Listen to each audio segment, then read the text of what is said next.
What's up, my beautiful Red Carpet Curls royalty, and welcome back to the Red Carpet Curls YouTube channel.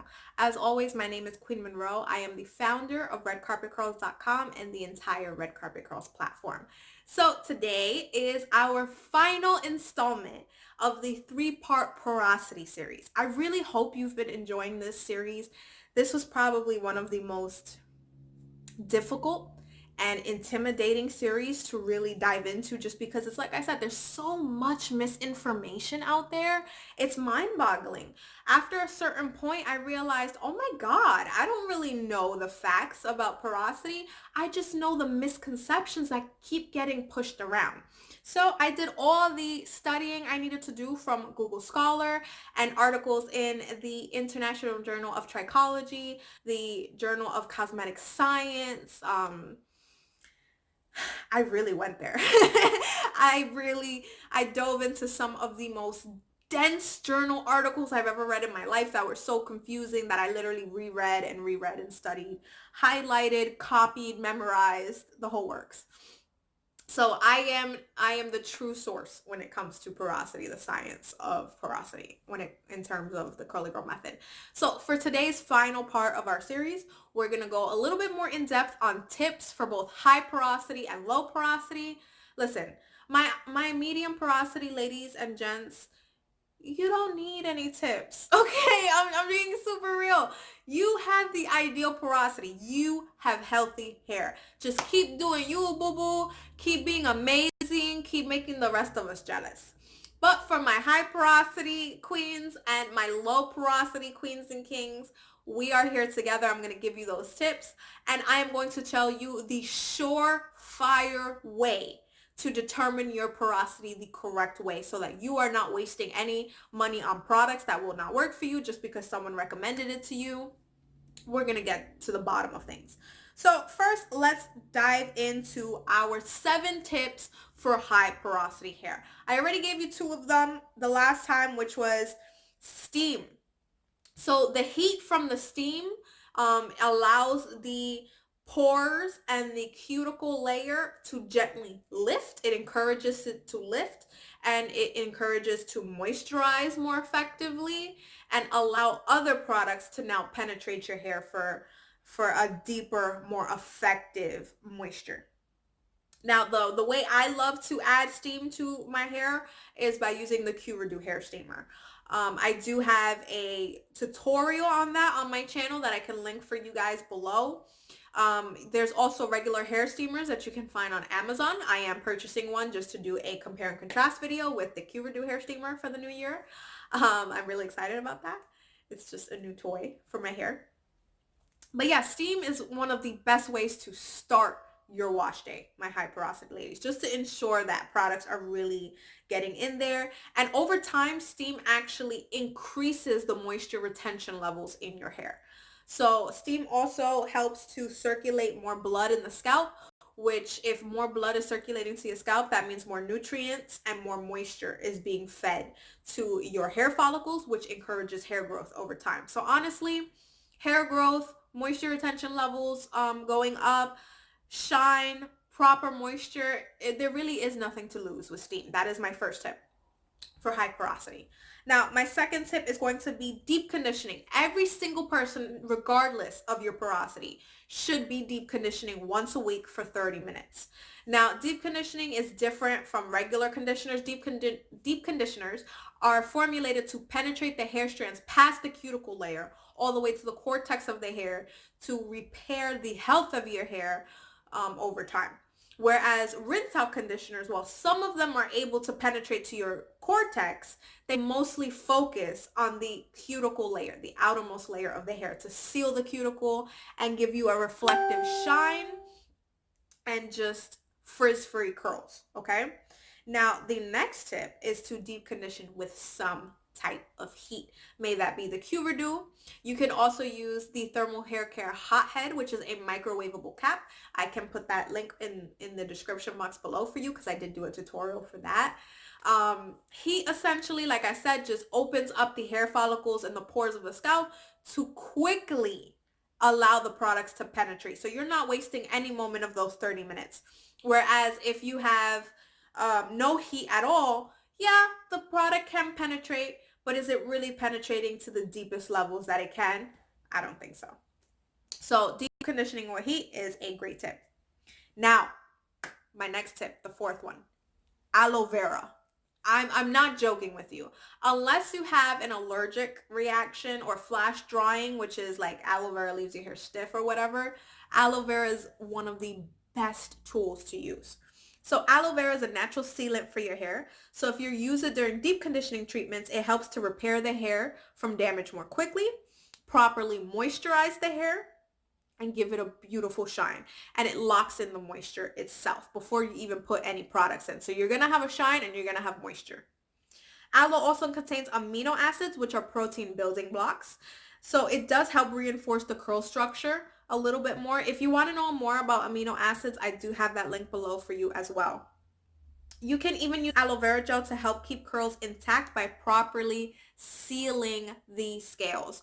So aloe vera gel is not great to use to provide hold. It's not like regular gels.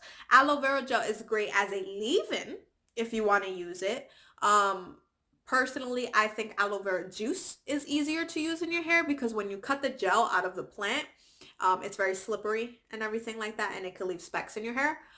And plus it should be strained if you're going to use it in your hair. So it's a whole different mechanics thing I don't even want to get into.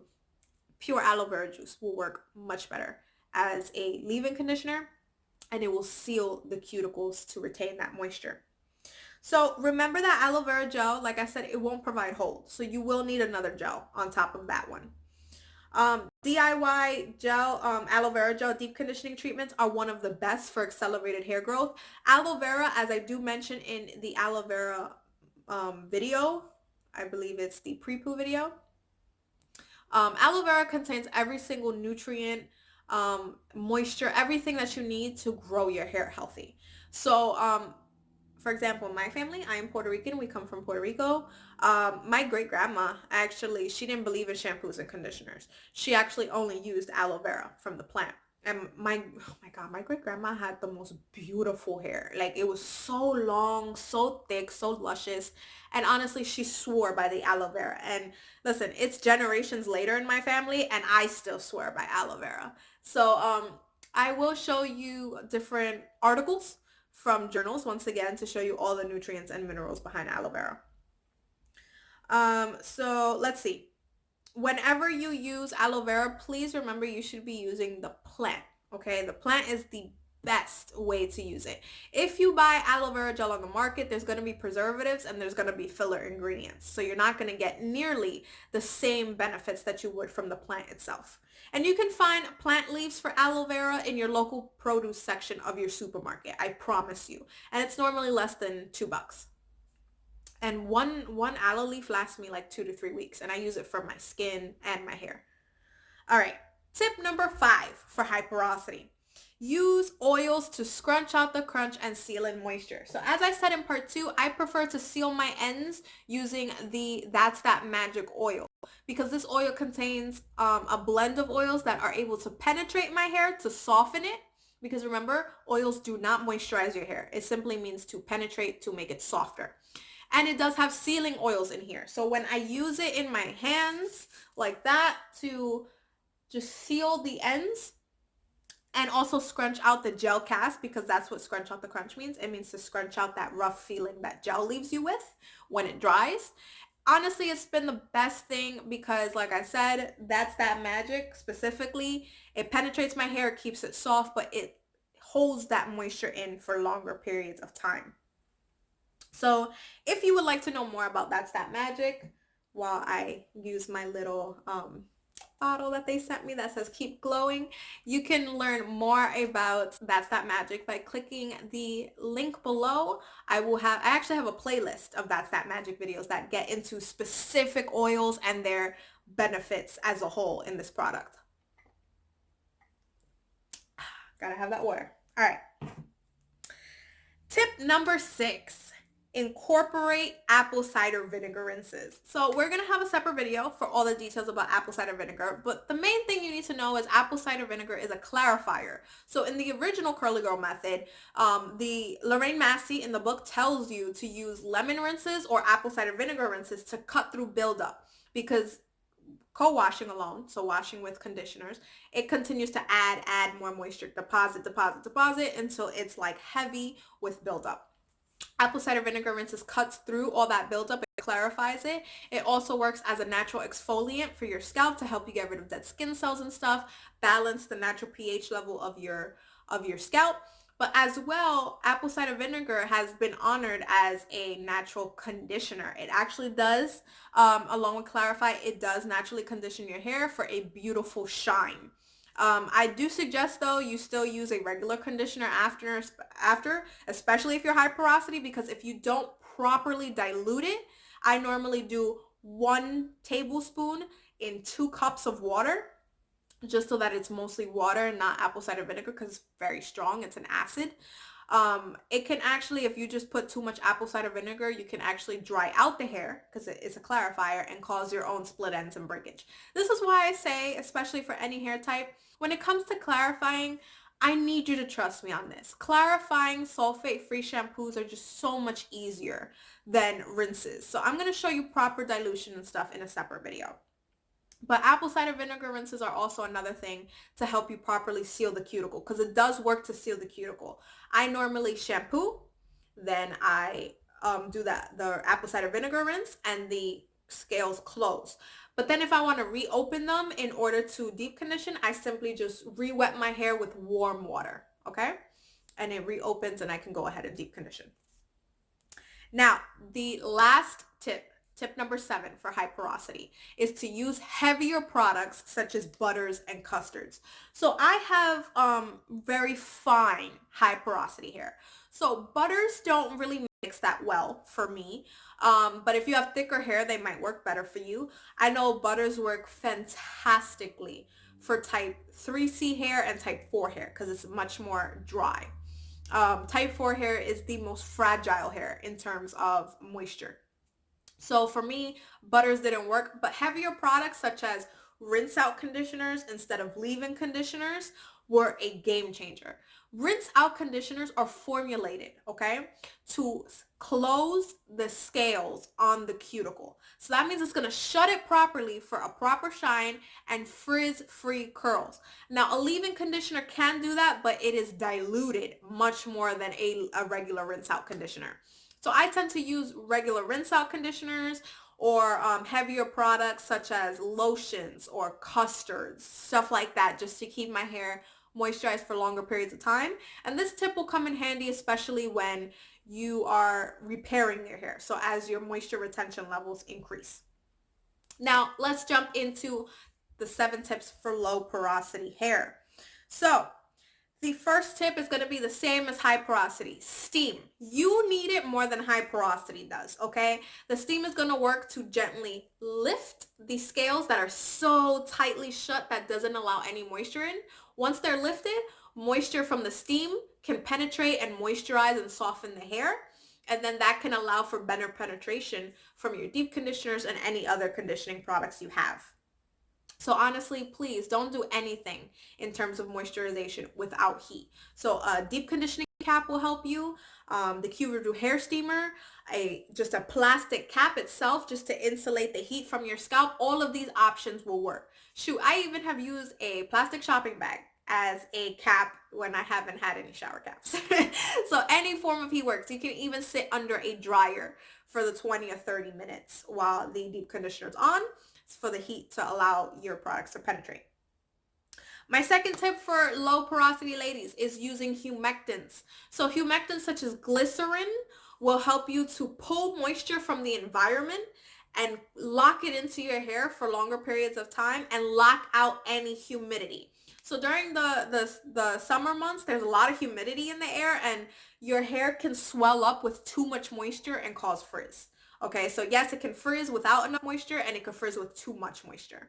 So using humectants to seal in moisture for longer periods of time will help you to keep the shine and keep the moisture for longer periods of time to stretch out the days between your wash and go.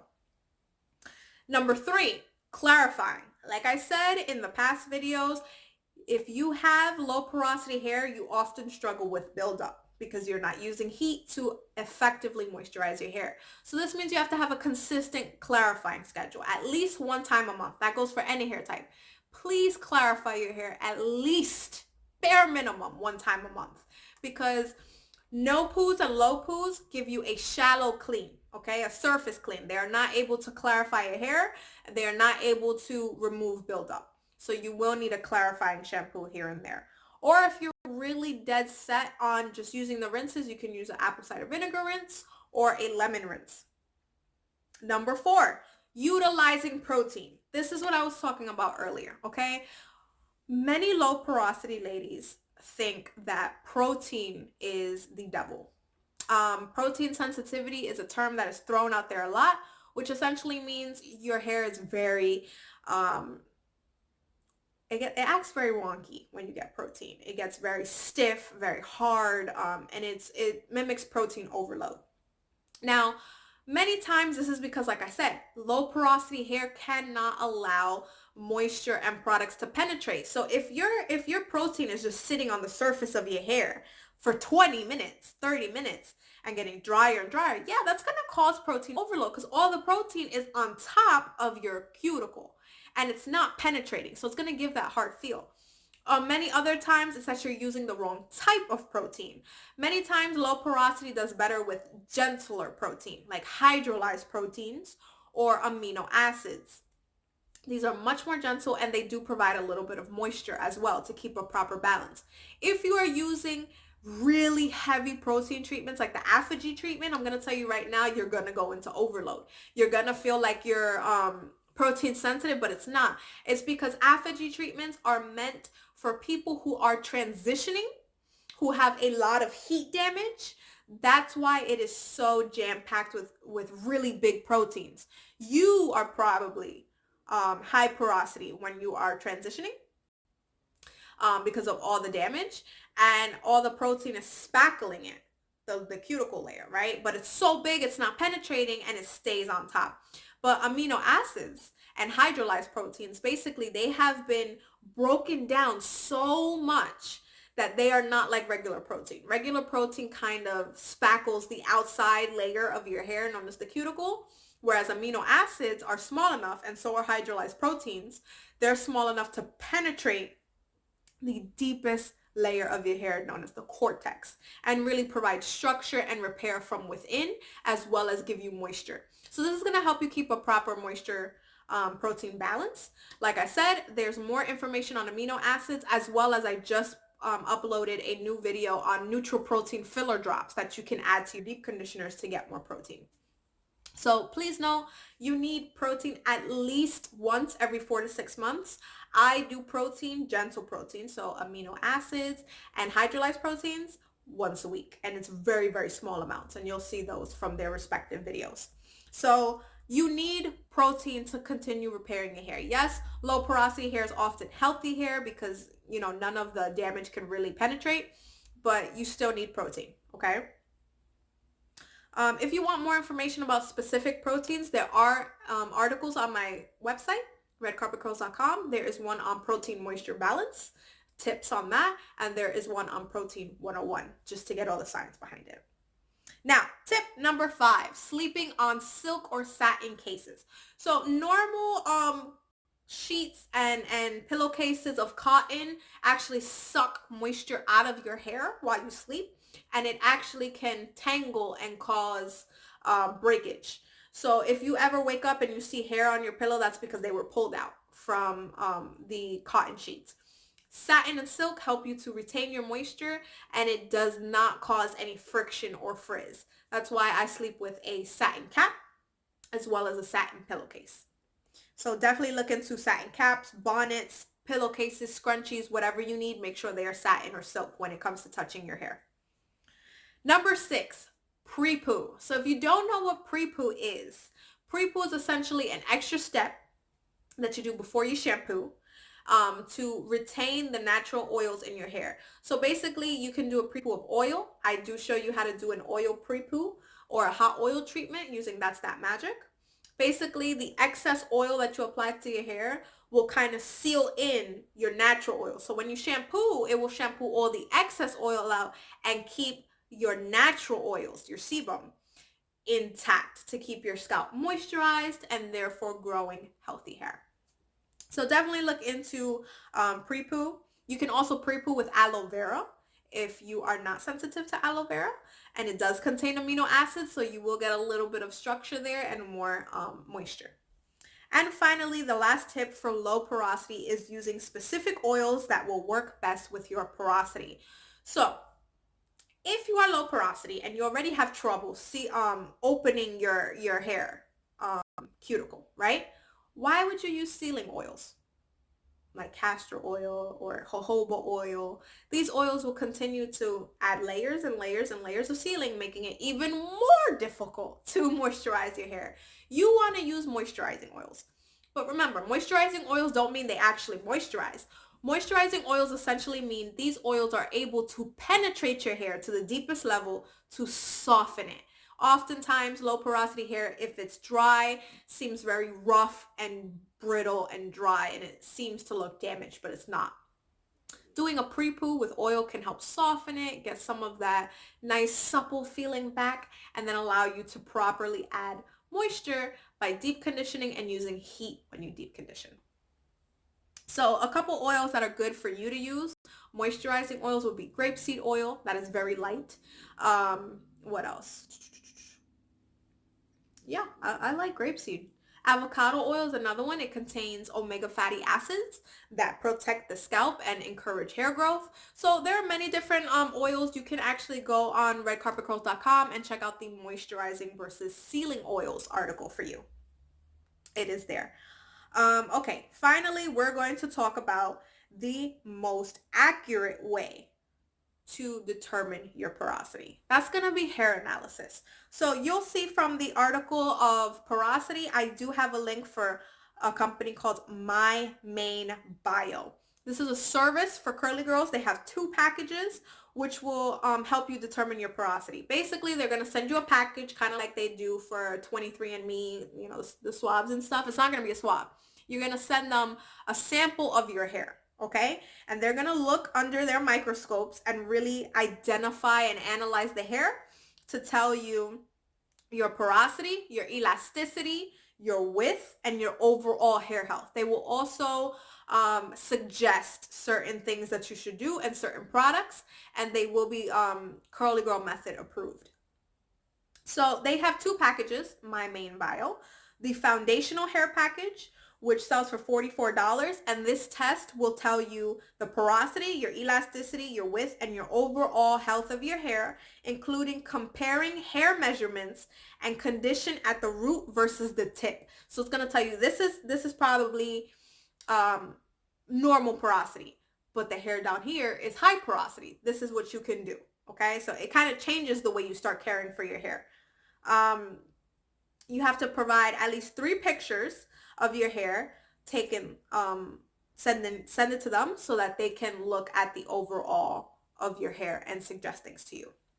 The other package they sell, which I honestly recommend to you, is known as the total hair analysis. This goes for $89, but I promise you it is worth it. This is going to save you so much time and money with products.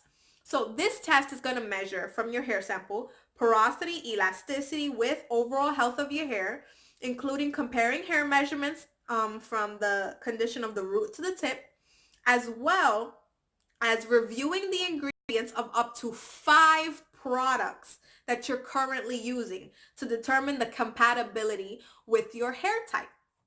So yeah, this package will tell you if the products that you are using right now are scientifically compatible with your hair type, your hair goals. They keep that in mind.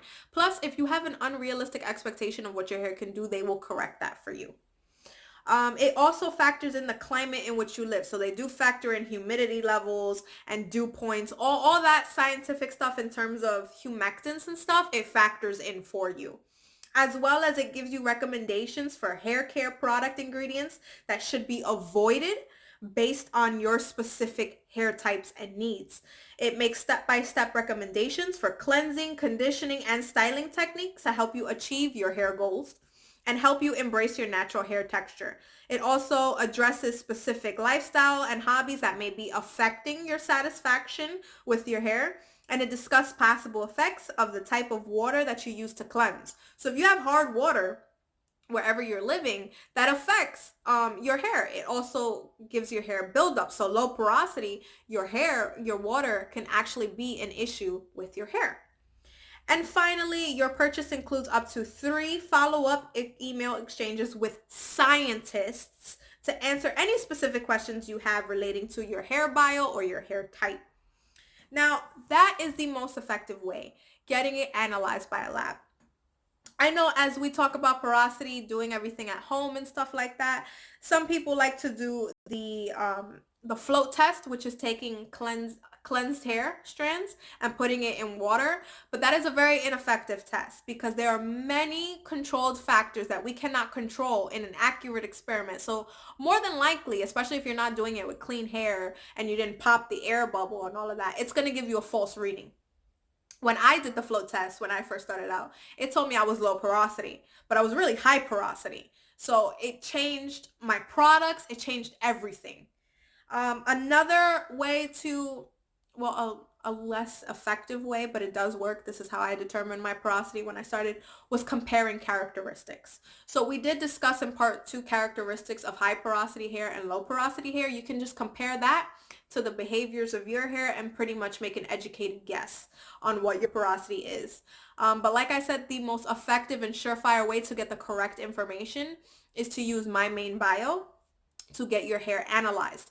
So the first package I told you was, I believe, $44, but the total hair care analysis for $89, I know you're looking at me like, I'm not going to spend $89 on a test, but I'm going to be real with you. I didn't do it, and I ended up spending over $1,000 on hair products. And it wasn't just for shits and giggles. It was because things weren't working for my hair and I couldn't understand why. I was like, why did it work for these influencers, but it's not working for me? Like, did Jesus give me the only hair type that wouldn't get any better? Like, am I wasting my time? Like, it was infuriating. I'm telling you right now. So if you just start your method with an analysis of your hair, it's going to save you so much time, so much. They're going to tell you from this $89 package what ingredients you should avoid. That's priceless information.